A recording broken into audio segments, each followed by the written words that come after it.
கேள்வி கேட்கிறேன். ஒரு தாய் தந்தையர் நல்லவங்க, அவங்களுக்கு வந்துட்டு ஒரு குழந்தை பிறகுது, ஊனமான குழந்தை. கடவுள் என்பவர் அவ்வளவு கொடூரமான ஒரு ஊனமான குழந்தைய படைக்கிறாருன்னா அவர் அவ்வளவு கொடூரமானவரா? அதுக்கு உங்க பதில் என்ன?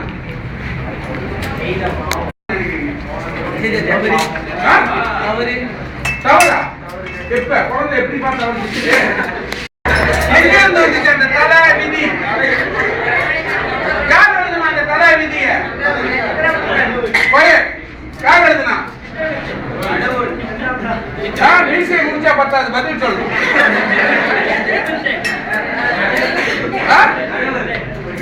ஓகே, உட்காருங்க. சரி, நம்பிக்கை இல்லாதவங்களுக்கு மறுபடியும் சொல்றேன். உங்களுடைய தலையெழுத்த இந்து சமயத்தில் மட்டும்தான் இது சொல்லப்படும். உங்களுடைய தலையெழுத்த யார் எழுதுறா? பகவத்கீதையில 18வது அத்தியாயத்துல பகவான் ஸ்ரீ கிருஷ்ணர் சொல்றார், உன்னை கைவிடவே மாட்டாரு. எப்படி?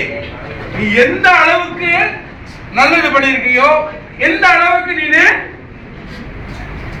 உன்னுடைய மனத்தையும்